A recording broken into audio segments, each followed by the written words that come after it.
Evening. આજે WCDC media team દ્વારા જે અવસર મને આપવામાં આવ્યો છે એ બદલ હું ઈશ્વર પિતાનો ખૂબ જ આભાર માનું છું. આજે જે વિષય મને આપવામાં આવ્યો છે એ છે પરીક્ષાનો ડર. કેવી રીતે પરીક્ષાના ડર ઉપર વિજય પ્રાપ્ત કરવો. આ ખૂબ જ ગંભીર બાબત છે કે જેના વિશે કોઈ વાત કરવું પસંદ કરતું નથી. અને ઘણી બધી વાર એવું થાય છે કે વિદ્યાર્થી મનમાં ને મનમાં મૂંઝાયા કરે છે. અને ગુજરાતીમાં કહેવત છે કે કહેવાય નહીં, રહેવાય નહીં અને સહેવાય નહીં, ક્યાં જવું, શું કરવું. તો આ આપણે જોઈએ કે જ્યારે આપણને હાથમાં વાગે અથવા પગમાં વાગે અથવા તો અમને પેટમાં દુખે અથવા માથામાં દુખે તો એના માટે આપણે દવા લઈને આપણે સારવાર લઈ શકીએ, આપણે સાજું થઈ શકે છે. પણ જ્યારે મેન્ટલ વાત આવે, જ્યારે માનસિક તણાવની વાત આવે ત્યારે આપણે કોઈ પણ દવાથી એમાં સાજાપણું પ્રાપ્ત કરી શકતા નથી. તો આજે હું તમારી સાથે એવી જ આ જે પરીક્ષા ઉપરના જે ડર છે, આ માહોલ છે, તો એની ઉપર આપણે કઈ રીતે વિજય પ્રાપ્ત કરી શકીએ. જ્યારે આપણે જોઈએ વિદ્યાર્થીઓ છે વડીલો સાથે જ્યારે વાત કરવા જાય છે તો ઘણી બધી વાર વડીલો તરફથી એમને જે જવાબ મળે છે એ છે ભાઈ પરીક્ષા છે અને આ તો ડર રહેશે અને જ્યાં સુધી પરીક્ષા છે ત્યાં સુધી આ થશે જ તે. તો આવું જે એક પ્રકારનો એમને ઘણા બધા લોકો તરફથી, ખાસ કરીને એમના નજીકના લોકો તરફથી આ પ્રતિસાદ મળે છે તો વિદ્યાર્થીને પણ અંદરથી એવું લાગે છે કે ના, ખરેખર હવે મારે પણ આ માહોલની અંદર જ ચાલવાનું છે. પણ વિદ્યાર્થી મિત્રો, ખાસ કરીને આજે હું તમને જે કહેવા ઈચ્છું છું કે આ બાબતને કઈ રીતે આપણે અવોઇડ કરવી જોઈએ, આની ઉપર આપણે કઈ રીતે વિજય પ્રાપ્ત કરવો જોઈએ, એ ખૂબ જ અગત્યની બાબત છે. Why you fear exams. તમને શા માટે પરીક્ષાનો ડર લાગે છે? ઘણા બધા વિદ્યાર્થીઓને પૂછીએ કે ડર શા માટે છે, ખબર નથી ડર શું છે.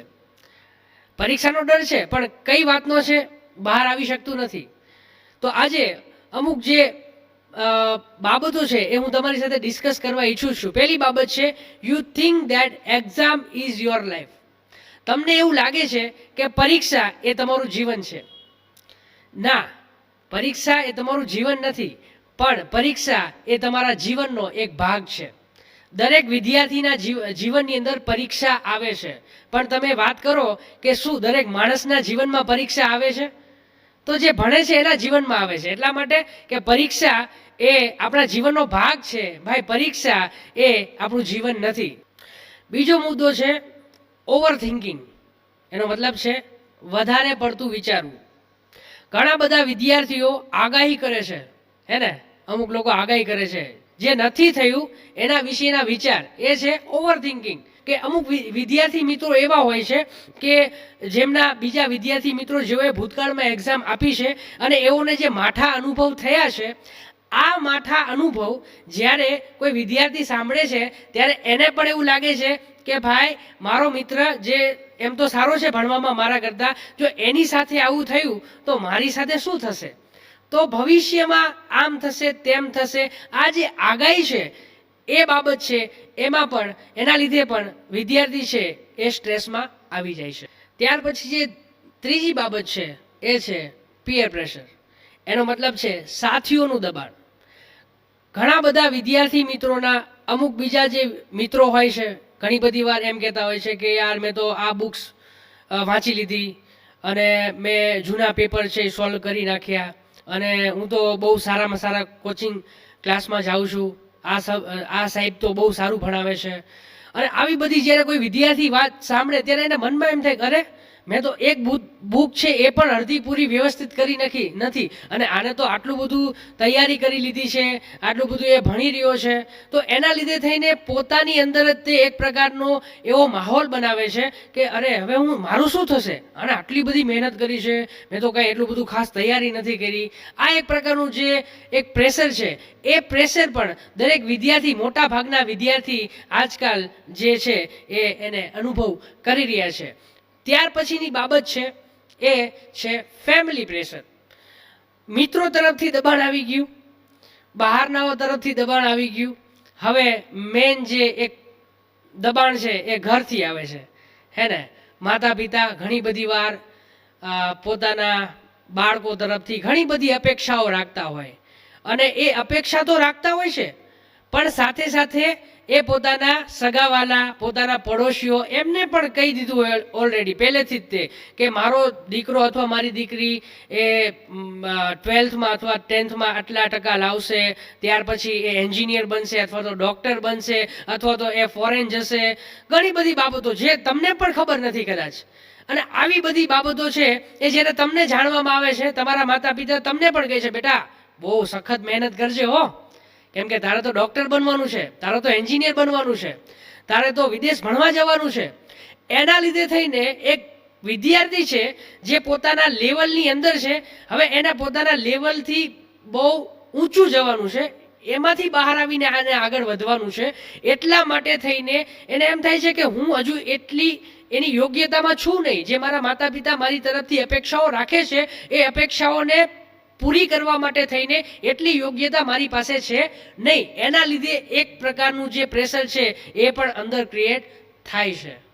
ત્યાર પછી પાંચમી બાબત જે છે એ છે ઓવર પુશ યોર સેલ્ફ, તમારી જાતને ધકેલવી.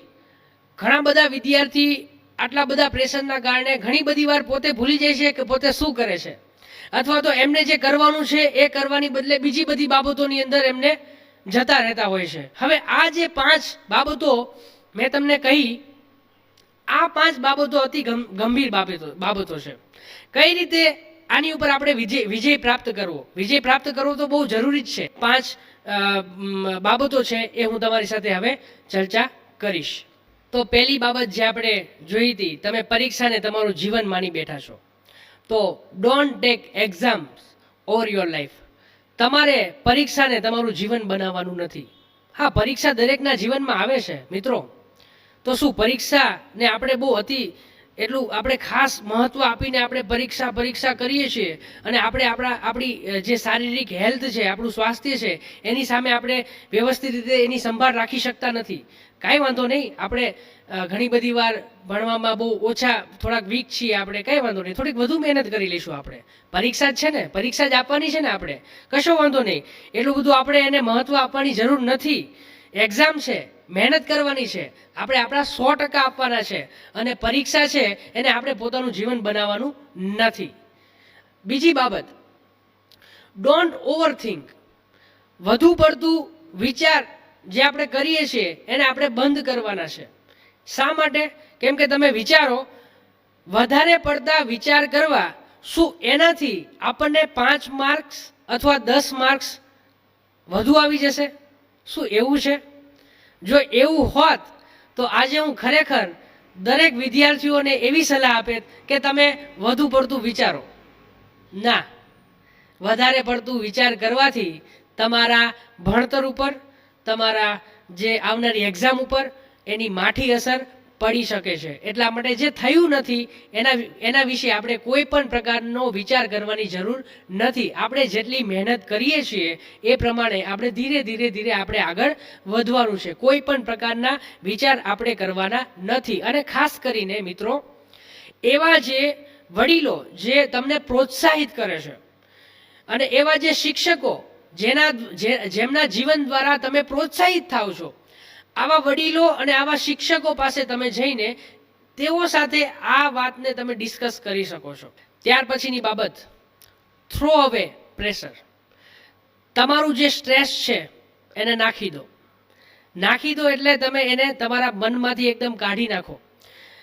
બીજા કોઈના સ્ટ્રેસના કારણે તમે શા માટે સ્ટ્રેસ લઈ રહ્યા છો? તમે જાણો છો કે દરેક વિદ્યાર્થીઓનો પોતાનો અલગ તરીકો હોય છે ભણવાનો, તેને એક્ઝિક્યુટ કરવાનો, હે ને? તમારો તરીકો અલગ હોઈ શકે, બીજાનો તરીકો અલગ હોઈ શકે, અને તમે યુનિક છો. આખા વિશ્વની અંદર દરેક વ્યક્તિ અલગ છે, તમે પણ અલગ છો. તમારો ભણવાનો તરીકો અલગ છે. તમે કોઈની બીજાની કોપી કરવાની જરૂર નથી કે ચાલો આ પ્રમાણે હું કરીશ, આના જેટલું હું કરીશ. ના, તમે છો. તમે તમારા દાયરામાં રહીને તમે એ પ્રમાણે આગળ વધો. ત્યાર પછી, ટોક ટુ યોર પેરેન્ટ્સ. તમારા માતા પિતા સાથે વાત કરો. તમારા પરિવારને તમારે ક્લિયર કટ કહેવાનું છે, મમ્મી અથવા પપ્પા, આવનારી એક્ઝામ માટે હું ખૂબ જ પ્રયત્ન કરી રહ્યો છું, હું વાંચી રહ્યો છું, મારાથી થતી તમામ મહેનત, તમામ પ્રયાસ હું કરી રહ્યો છું. તમારો સાથ મને જોઈએ છે. તમે મારો હાથ પકડીને મારી સાથે રહેજો. જે પણ પરિણામ આવે એ પરિણામમાં તમે મારી સાથે હશો. મોટા ભાગના જે માતા પિતા છે એ વેલિડ રીઝનથી તે પોતાના જે બાળકો છે એઓને વઢે છે અને એ એમના સારા માટે વઢે છે. તો હું તમને કહેવા માંગુ છું, તમે તમારા માતા પિતા સાથે વાત કરો, એની સાથે સાથે તમારે એમને દેખાડવાનું પણ છે. એમને તમને જોવે છે રોજ, બરાબર? તમે આખો દિવસ સ્કૂલમાં આવો છો, રોજ ઘરે આવો છો, તમારા માતા પિતાનું 24 કલાક તમારી ઉપર ધ્યાન હોય છે. એમને જોવે છે તમે શું કરો છો.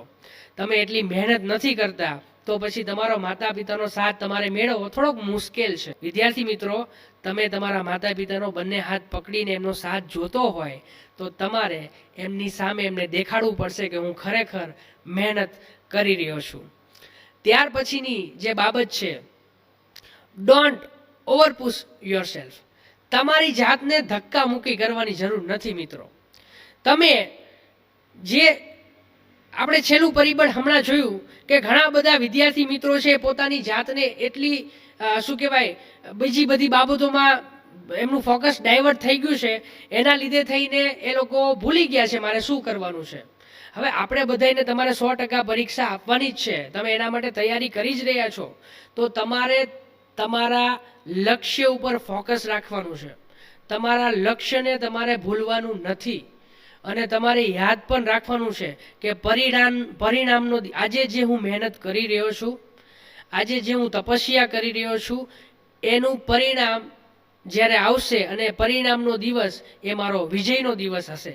એવી રીતે તમે તમારી જાતને અત્યારથી તૈયાર કરો. તો વિદ્યાર્થી મિત્રો, છેલ્લે હું તમને એટલું જ કહેવા માંગુ છું, યાદ રાખો, પરીક્ષા તમારું ભવિષ્ય નક્કી કરતું નથી.